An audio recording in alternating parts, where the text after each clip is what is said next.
Hey guys, today we are going to be looking at one of my most favorite toys um, that I own.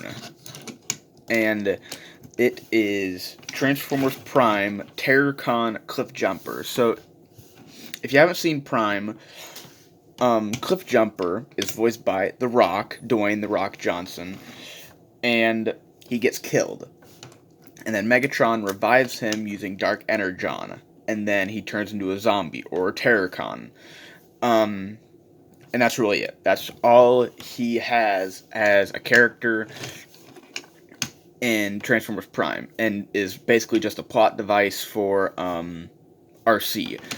But this is the regular release of him. So there are four versions. No. So there are 5 versions of this mold. Not this exact toy, but this mold. So there's the original version, which is just regular standard Cliffjumper, no purple or these gashes on him. It is just his muscle car mode and him base. His base version. So it's this mold, but he is undamaged, unharmed, and all that sort of stuff. So then there's this version of the mold. His Terrorcon version. So he has all these tears, and the windows are tinted purple instead of like the blue or whatever, I think.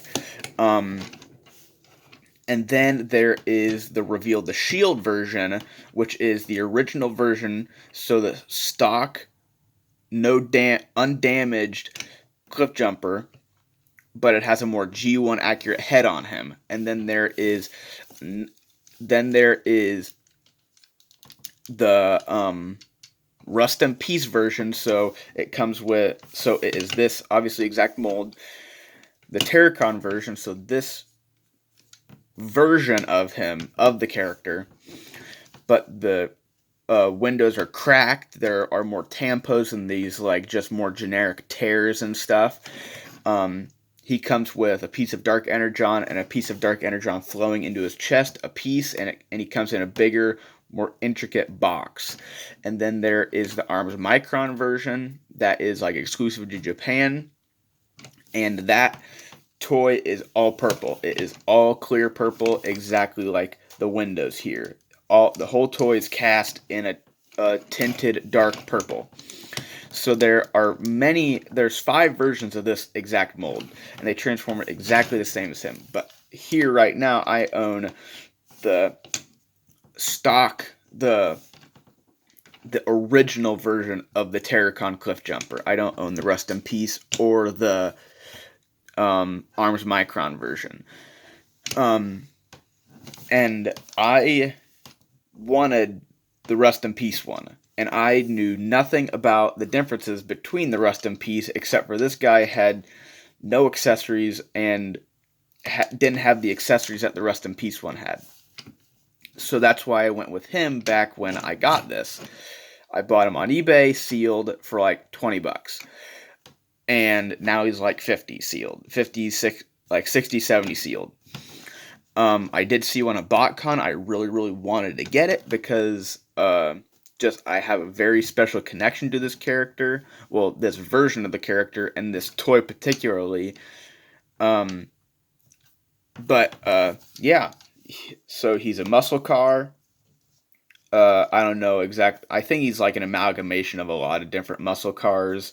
Like he's not a specific type. He's based off of has different characteristics of a lot of different ones.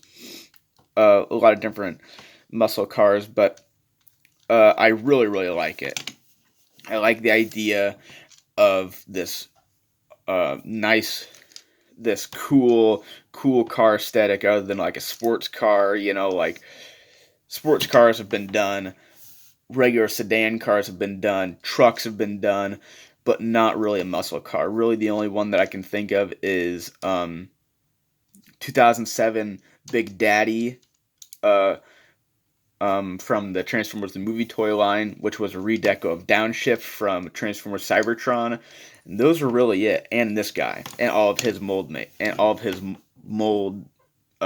family, I guess you could say.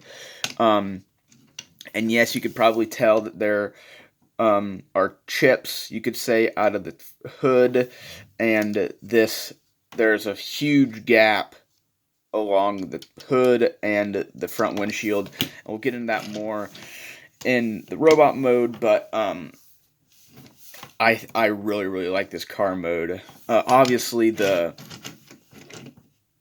stock version, like him, like the regular Cliffjumper, like undamaged, not the Terrorcon version or the Reveal the Shield version. I think it's Reveal the Shield. Are much better because they're just the clean car. They have either clear or like blue windows, and they don't have any of these like tears or like tampos on them to make him feel damaged. But the robot mode, this guy is like infinitely better. So let's just get into it. Transform him. So so the doors go all the way forward to the window, to the wheels. So you're gonna just disconnect them, and it'll start to split all of this. So you'll just wiggle it all out, and then it's on a hinge. So you'll just swing it around, and now we'll just leave that there. And we'll do the exact same thing on this side. And this guy has a very clever transformation. And the same thing, just bring that out. So now we will spin.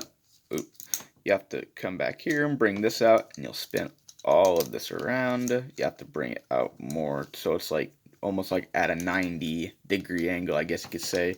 And we'll do the legs first. So we'll just bring the hood up and out of the way, just like that. We'll flip in these tiny little pieces of the window. We will take the foot, hinge, just bring it out a tiny bit, and fold it out. And now we will close all this up, and it will collapse. And there is a double hinge right here, so you'll straighten it out like so. Same thing on this side. You'll just hinge the foot out a little bit, bring it out, swing all that in, compress it, and do that. I apologize if the camera's not focusing. So there's his legs. So we're going to raise this up a little bit. So now the arms. They've already started to disconnect, but there are these rectangular tabs, and you'll just disconnect them like that. I'll raise the camera up a little bit more. So now this whole trunk section will hinge back like that, and now we'll bring the arms up on the double hinges like that, and then you split the arms, and I like to spin them around as I bring them out, so I just straighten them out in one motion, and then you close that up. Same thing on this side, close it up, spin at the bicep, and then you will split the torso pieces, and then you'll fit that in there like that. Now you'll come back here, just gonna bring the hood down and out of the way, bring the head up, and before you do that, you're gonna need to flip in these side pieces, and there are two hinges, I think. There is a hinge right at this panel, you might be able to see it, hinge right there, and hinge at those horns. And this hinge right here is broken, and that hinge, the hinge right here, right there, I think might have gotten seized up or something, because I had to super glue this back on because it broke. More on that when we finish them. So you just hinge those in, and now there's a little tab, you can see that it will go into the back of the neck. It'll go in the back of the neck.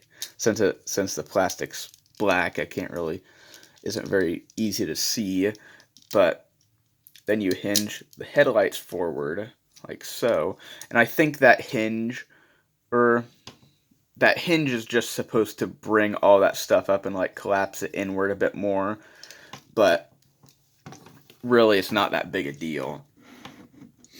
And there you have Terrorcon Cliffjumper in his robot mode. And this toy, the way it transforms, the sculpting, everything, I think is fabulous. The face, you can just see, or maybe not. You can just see his face, like his mouth is all chewed up, his eye, his horn is broken, all of it. I just love the face. And it's just a very, very nice looking toy. And the Rust in Peace version looks even better than this. So now, let's get into why there are some issues with my copy. So my copy, his head broke because the transparent purple piece that will make his eyes glow because it's light piping. The socket on the ball joint on his head, it was clear plastic, so it nearly instantly broke, because it was very, very thin. So I just super glued the head right back on, but that super glue ran down into the waist, so that's why that gap between the hood and the windshield happened, because there is like a hinge in his waist that moves it up to close that line, to close that gap. And that super glue ran down into that. So now his waist, that joint in his waist to get rid of that gap, is completely seized up. And obviously I told you about this hinge back here for the middle piece of the bumper and grill. It broke. The hinge broke. And I had to super glue it back in just here recently. It was like I just could like blow on it and it would fall off. I really, really like this toy. I like everything about it. And it's not a bad toy because it broke, and it's not the toy's fault. I play with this thing a lot, and I play with this thing a lot, because it was such a cool toy, and it still is a really cool toy. It's fun to transform. It is fun to play with because he has plenty of articulation. It's a shame that mine broke, and that's why I am planning on buying another one, a sealed one, and then the Rust in Peace version. I really, really like this toy. Obviously, I've just said that. But it is not the fault of the toy that he is broken. It's probably because I played with him a lot. I roughed him around, all that sort of stuff. And they kept the gun feature from the original version of the mold. You just hinge that back open, and then you can like spin his wrist. I'm going to spin it this way. And then you can flip out his gun hands. So obviously it's not the same because he's the Terrorcon version. If you've seen the show, he doesn't even use his guns. He just like mangles everything with his hands. But that's besides the point. If you wanted to have him use his guns, you can. And I really enjoy this figure. If you can get one sealed, buy it. If you can get any version of this mold, if it's the regular version, the Terrorcon version, the Rust in Peace version, any sort of version of this toy, this mold, because there is another version of the Prime Cliffjumper mold. I mean, Prime Cliffjumper character, which is still a good toy. I don't own it, but I see it's a very good toy. But I think this version of the mold is it's better, in my personal opinion. So if you can get your hands on any of this mold, not just this toy, this mold, go ahead and get it. You won't be disappointed. He has a very nice transformation. They look very nice in both modes. They have excellent posability. And I really, really like it. So I highly, highly suggest to get one. It's a shame that mine has started to fall apart, but that's not the toy's fault. Don't let that discourage you. I love this thing to death. So, that is not the fault of the engineering or the plastic quality. This guy, like, the clear plastic hasn't broke except for the head. That's really the only thing you might have to look out for. But if you are gonna fix it, just be a little bit more careful. That I was fixing my head on the head of mine, but I highly recommend this toy, and it has a very special place in my heart because it's such a cool toy, and I remember getting it. I That's really all I can say. Just I really like this guy. Um, so if you can find him for a good price, this version he goes for about 50, 20 to like $30 to $50 stock, like out of the box, about 60 to 70 in his box. The Rust in Peace version, can't really find him out of box, so in his box you'll find him about like 70 to 100. The Arms Micron version, maybe about like this, like 50, $60 for him, like out of his box, maybe like 70 to like $80, um, in his box. So if you want to jump on the Terrorcon version, you're going to spend a little bit more money than the Reveal the Shield or the just not beat up Prime Cliffjumper, like not like roughed up.